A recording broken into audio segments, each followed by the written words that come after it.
and good morning. Welcome back to this inky world that I live in. My name is Kieron Seamons, and every day I try to do some kind of inky adventure where we kind of draw some pictures, or if you send me requests or such, or have a question about something, we talk about it and we work some kind of solution for whatever you need. So today I'm just in the mood for doing a nice drawing. Somebody has asked me to do an illustration for a magazine, for one of my instrument magazines, so I might just drift into something with maybe a musician of some sort, just as I'm doing a lot of sketches at the moment for it. It might just trickle into my brainy methods. So if you're in the mood to do some drawing and talk anything, then go this way.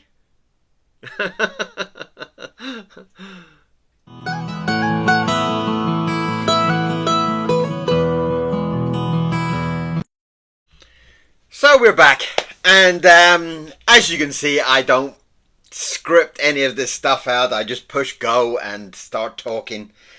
Terrible habit probably, but that's just the way things are, you know.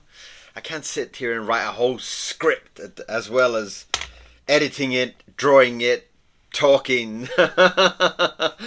So we are going to get into something, and let's find a nice coloured pen. That's quite a nice colour. It's quite a big chunky one. There you go. Two different nibs today that I'm going to be adventured in. One's about twice the size of the other one if you measure it.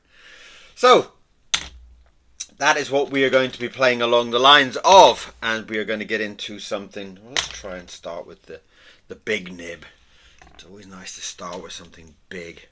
Now I've got some kind of request to do some kind of musician, and it's always nice to kind of have those.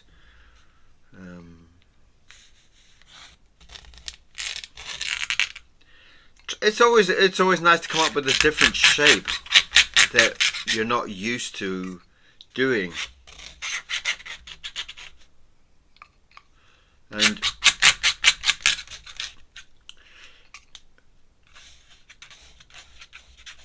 I try to be quite explosive at the beginning. I do try to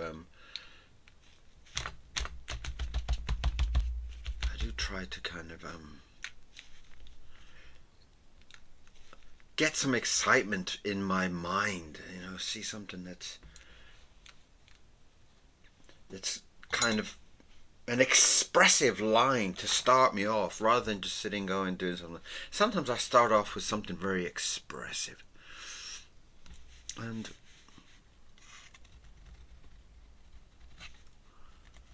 I don't really have any plan except maybe I will do a musician, but maybe I won't, you know. Now I've got two dots there, as you can see on the drawing. I have two dots there. So the way I like to draw is that the blobs and the line work and the drips and the drops kind of suggest something to me. So I'm going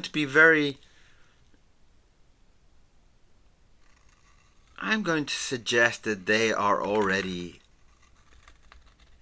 maybe they're like, it's like a pair of glasses, maybe, you know.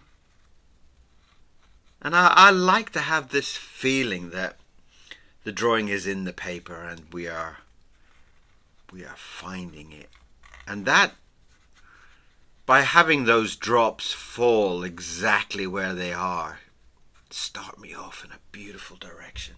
Start me off with something like, do the eyes, or something like that.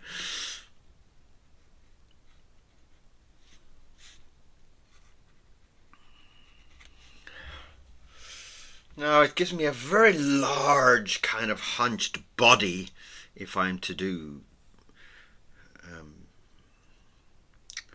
some kind of musician. I would be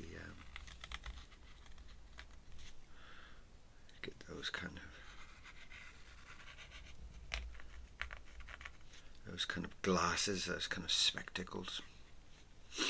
Okay, well, that gives us an interesting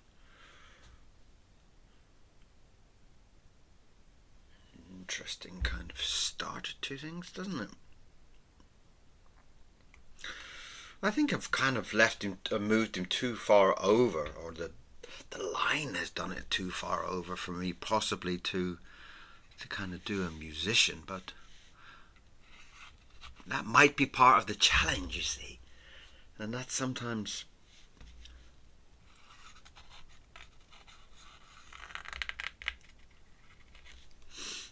lovely.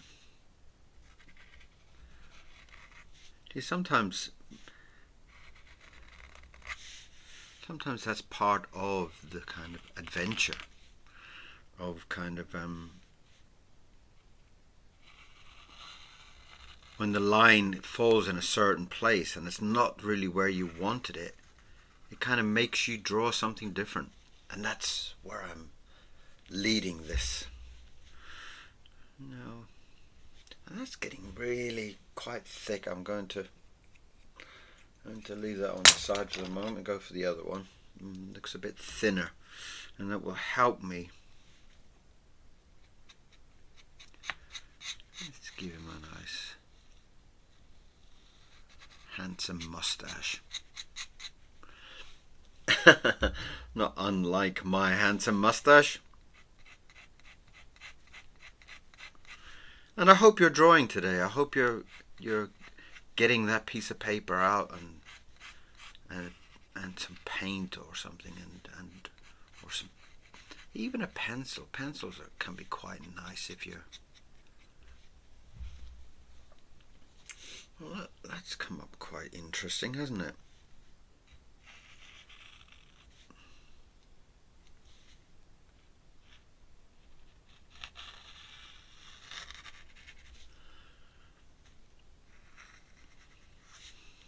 So already it's given us this nice bend to a character. It's given us this kind of leaning in with excitement, you know. So that's an interesting start already.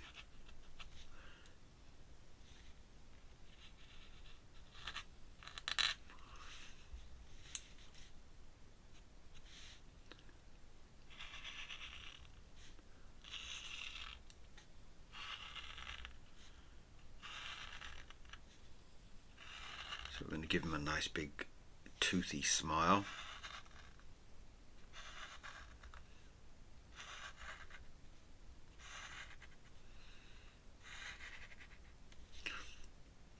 So in my at the top of my YouTube page, where you see my little face with me and Mr. Miro, next to it there is a PayPal where if you do like what you see, you're very welcome to donate something to the channel. We are kind of trying to keep this channel, and if the donations are there to kind of keep it on YouTube, to help support the channel. So if you would like to support the channel, you can do so on the PayPal me at the top of the page. And if you don't want to, that's okay too. But I greatly appreciate the people that do,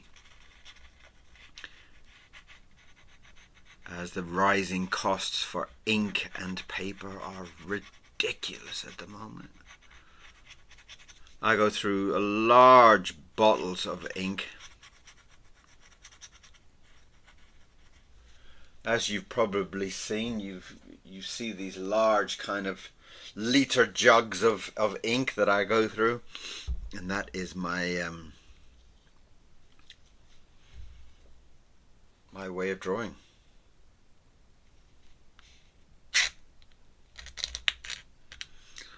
Okay, it's interesting. And for those who have donated already, I love you all. you have kept me in ink and paper, and it is greatly appreciated.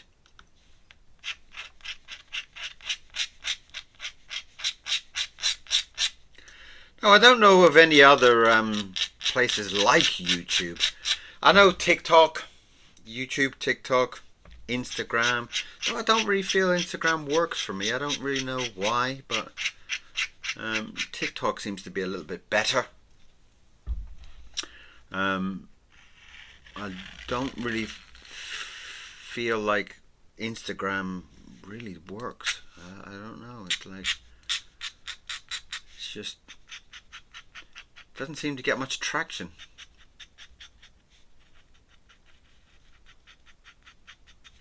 Again, I'm not sure why, but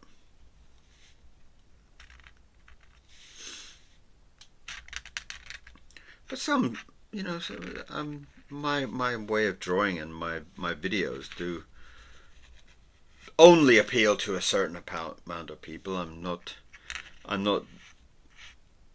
making great attempts to bring people to my page. I'm not kind of setting my hat on fire or anything to kind of drum up some interest.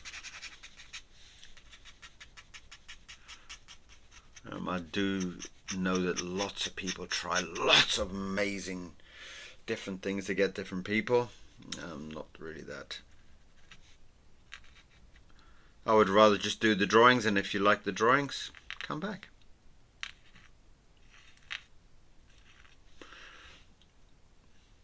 Now, I'm going to try to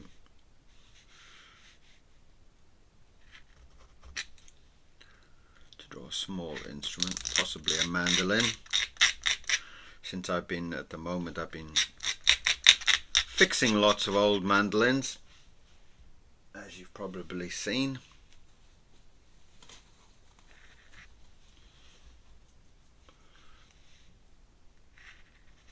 I do have a passion for old mandolins. And the old mandolin that came yesterday,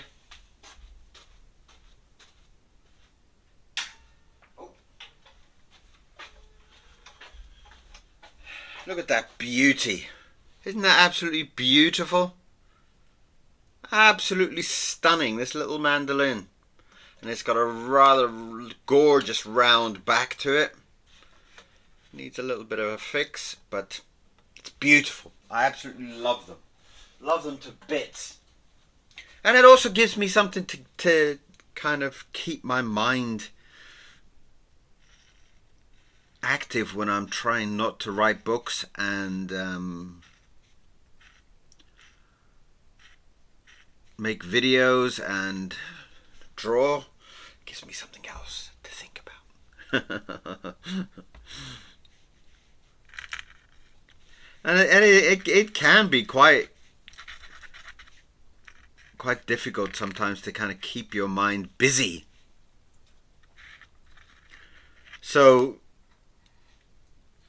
you know, I kind of found at the beginning I'd be like other artists. I would be drawing in ink, and then to kind of relax my mind, I would be stepping into painting or something, you know.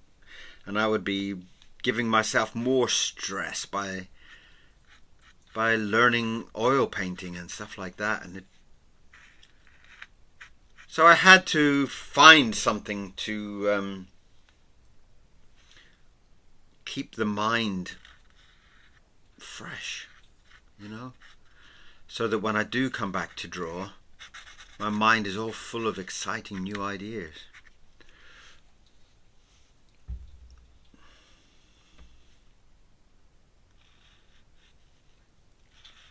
And mandolins has been a long time passion for me. It has been something that in fact, I actually bought my first mandolin when I started working at Disney. And it was one of those delightful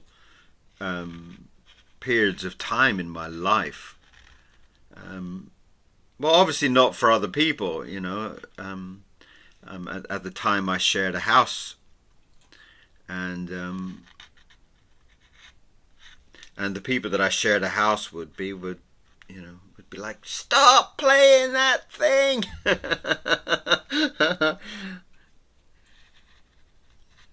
So so yeah, it was quite stressful for other people, probably, listening to me tinkling away on my mandolin.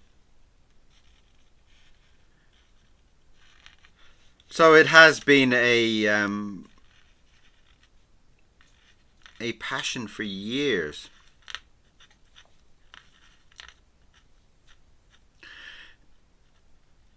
And I used to have a friend that I used to go and visit, and sometimes we would sit and drink wine and talk about folk music.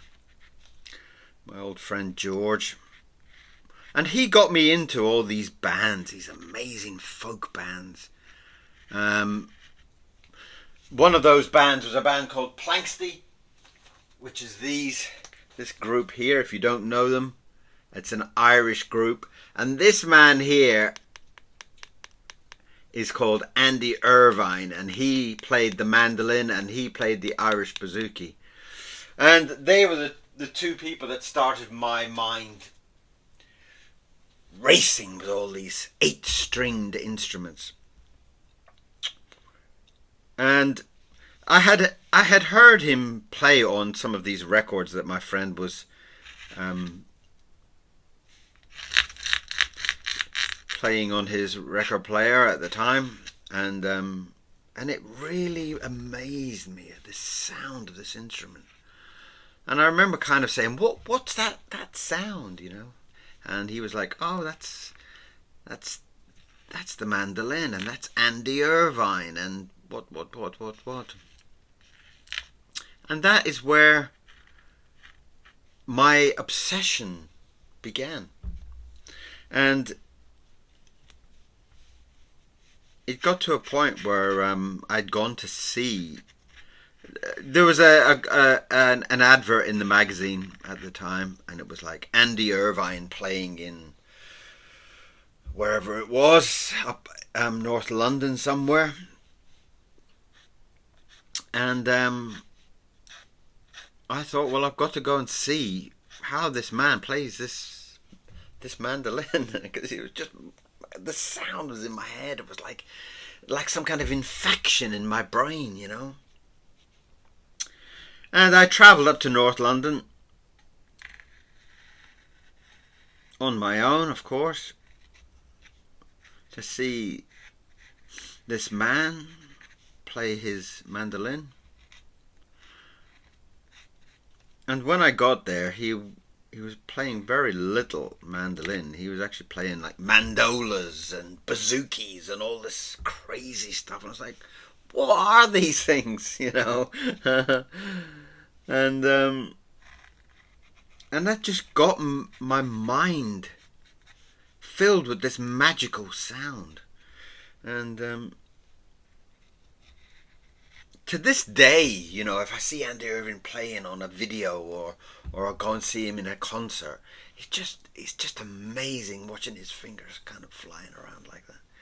You know, I remember counting his fingers one day just to make sure that he did have 5 fingers and not 11 or something, you know.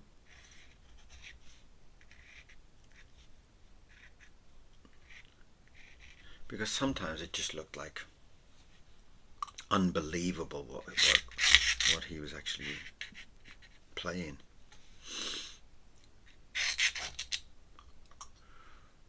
So I went to see him up in North London, and I actually got the very lovely chance to meet him. And what a sweet and lovely man he was. And I remember he signed my CD for me, and I had a lovely chat with him about instruments and mandolins and such. And it was a wonderful experience. And the whole night just seemed so kind of magical that I'd kind of gone to the north of London, and to see this man who played this magical music, and then to actually meet him, and it was just an incredible night. And I was probably only like 18 or something, you know. Boy.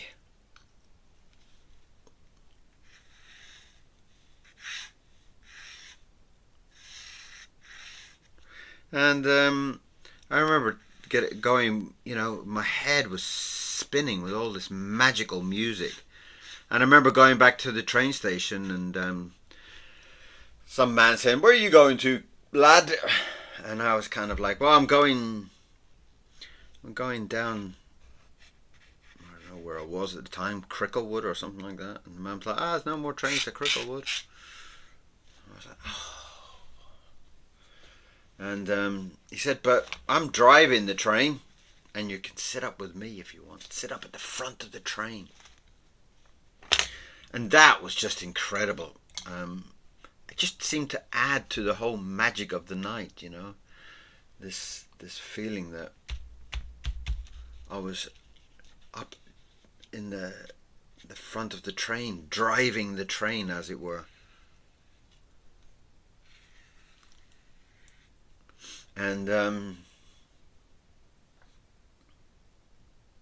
it was just the whole experience was just magical, about sitting up with the train and meeting him and listening to all this music and being, you know, I don't know if you have been to that situation where you kind of go to a concert and you see somebody playing the violin or the mandolin or their guitar or whatever, and they do it to such a level that makes you feel like it's almost unreal, you know. And that's definitely what Andy did that night. He played it to a, you know, there was a little bit of a what do you call it, like an open night, you know, where people walk up and they say, "Hi, I'm going to play the guitar for you," and they go, and they go, "I'm going to play the bassoon for you," and they go, and and all these magical people would turn up and play these amazing instruments, and then there was like the highlight of the night was Andy Irving coming up, and then Andy Irving just made them all look like they were 4 years old or something, like at play school, you know. His ability to play everywhere and was just incredible. Autumn Gold. I remember hearing this song, Autumn Gold, and it was so magical.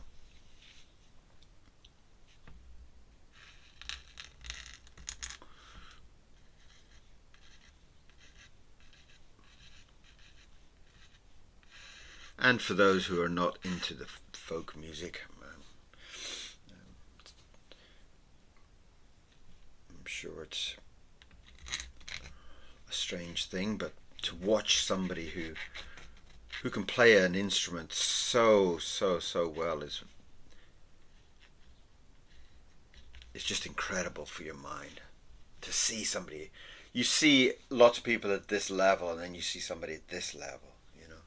And it's the same when it comes to art. If you kind of see people that kind of draw or paint, and then all of a sudden you see somebody who can do things 1,000 times better than most,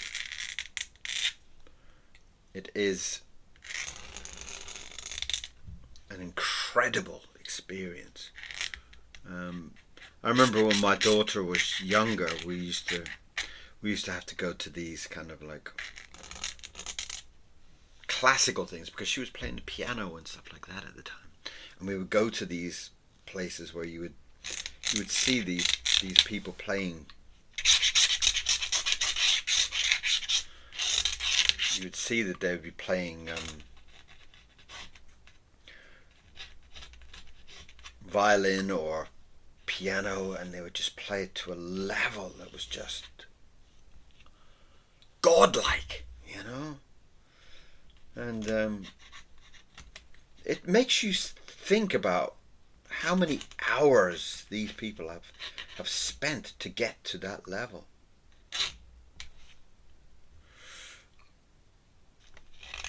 You know, if you were to pick up the piano now, or not pick it up, but you know what I mean, pick up a piano.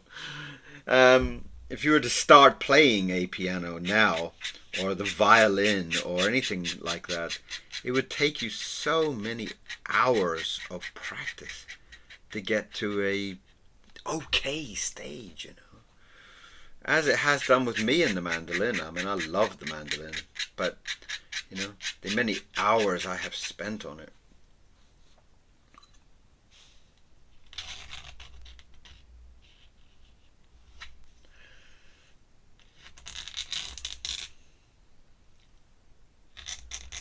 So to see these people like Andy Irvin or any of the classical people that I've been to see, it just makes you just, you know, they must be naturally gifted, because nothing else makes any sense. It's like, you know, I have 24 hours a day, and so do you. How can you play like that?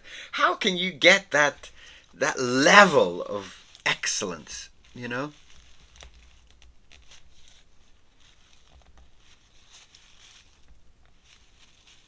And that's just the gift and the talent that some of these people have. It's just phenomenal.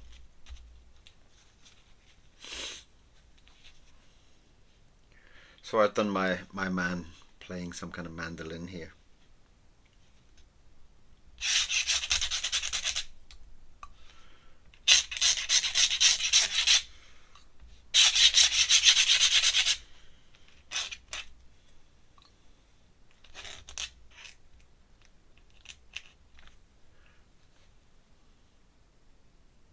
But I also I'm very thankful. I'm very thankful for George to introduce me to all of this music, you know.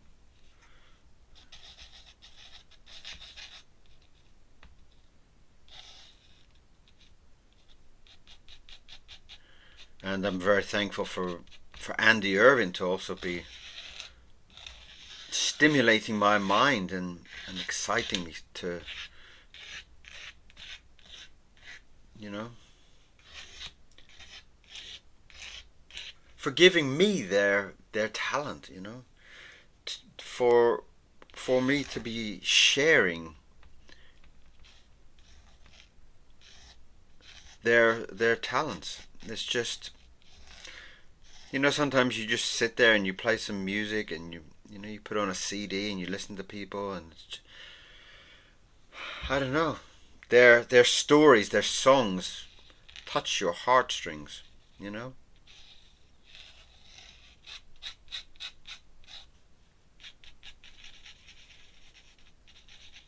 As did the song Autumn Gold. Go and listen to it. Time Will Cure Me by Planksty. And Andy Irvin sings that song. Time will cure me. Time will fix my broken heart. My God. And the mandolin at the beginning of it is just so gentle and so, I don't know, it just kind of grabs your heartstrings.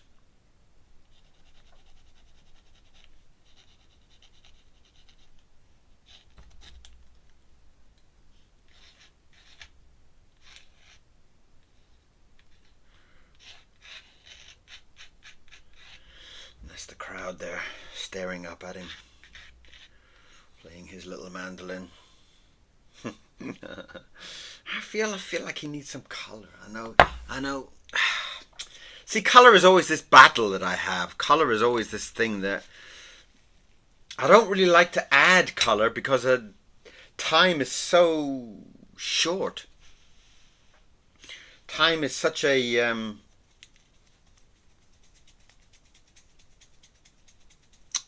I don't know how to say really, but time is one of those kind of areas where I feel like to paint something properly you need a lot of time. And I feel like sometimes when I paint these, I don't give it enough justice, that I'm painting it too quickly. But you know, maybe it just fits into my style. Being there's some nice green up there. Let's get into some of that green up there.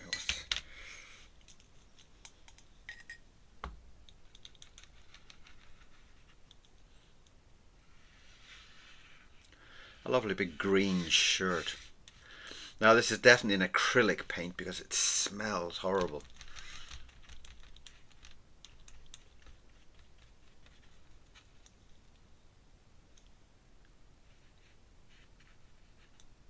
Now please forgive my sloppy painting because I'm trying to do it in such a quick time.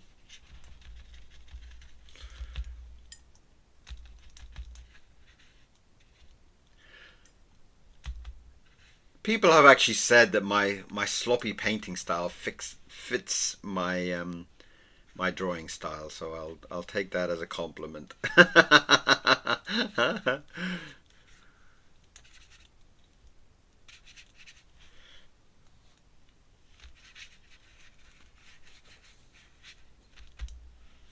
Lovely.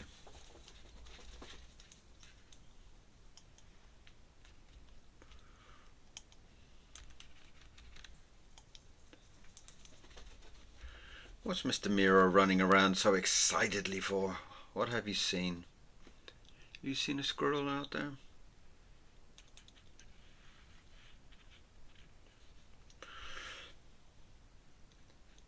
Now Andy Irving wouldn't dress like that, but he looks more of a kind of a classical mandolin player, classical music. I'd like to get some color in there.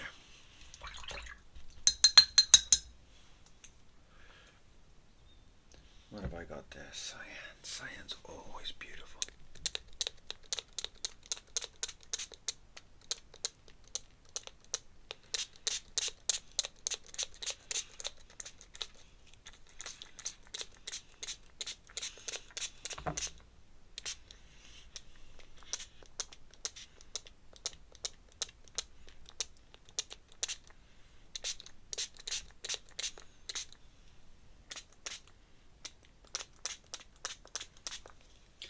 Lovely.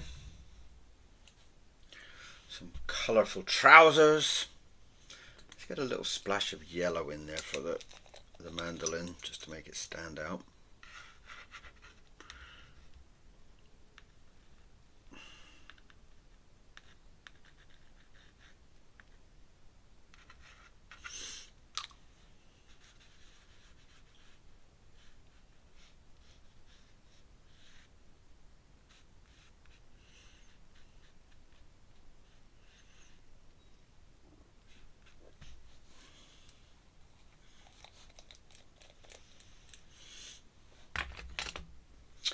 And some trousers. What kind of color trousers have we got? What color is number 8? Why do I do that? I've got this terrible habit of writing numbers on my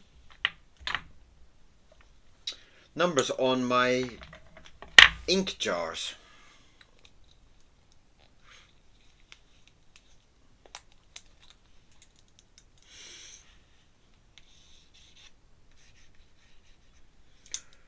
Some nice red shoes, again painted with my finger. And why not, says I. Now,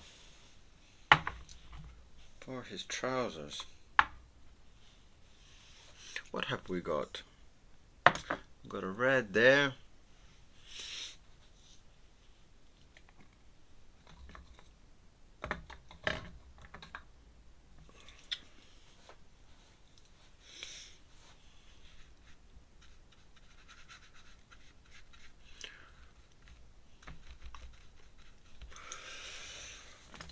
Right, so Number 9. What is a number 9? Number 9 is a blue.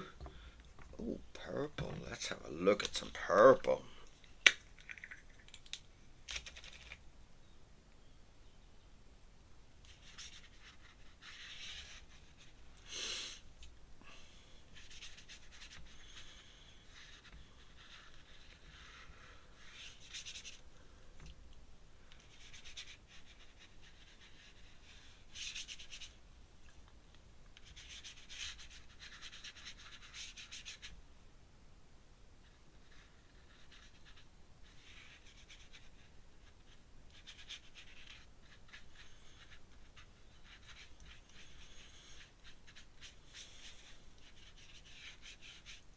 Nice purple trousers. Maybe I can put a little bit of purple into his tie as well.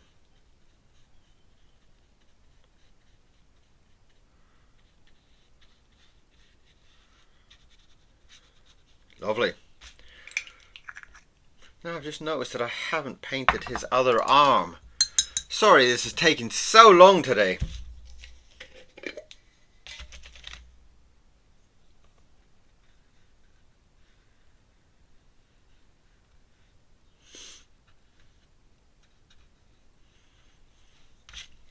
But I didn't plan to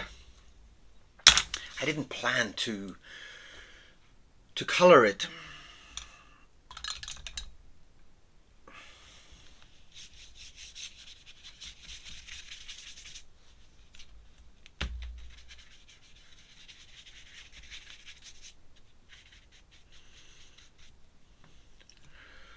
Darken down the crowd.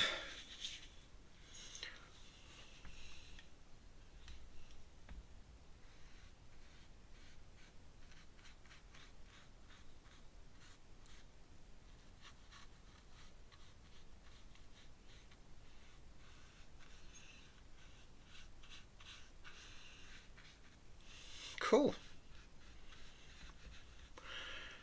So let's just put my name on it and we'll frame it up.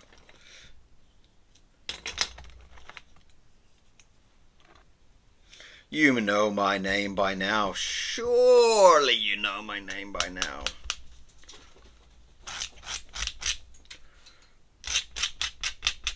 And that is the little Mandolin Man for you today.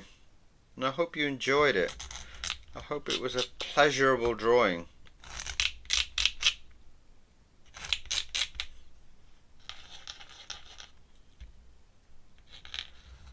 And if you would like to subscribe, please do. It's always nice to get new people.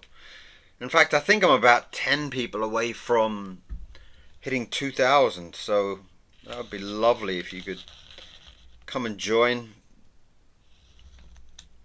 the adventures. That would be magical. What have I got? I've just seen.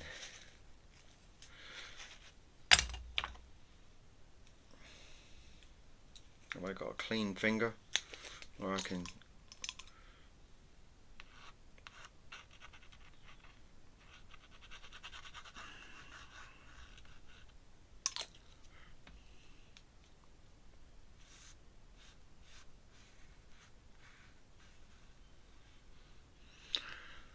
Some yellow teeth. Wonderful. So let's just frame it up. Just get a nice big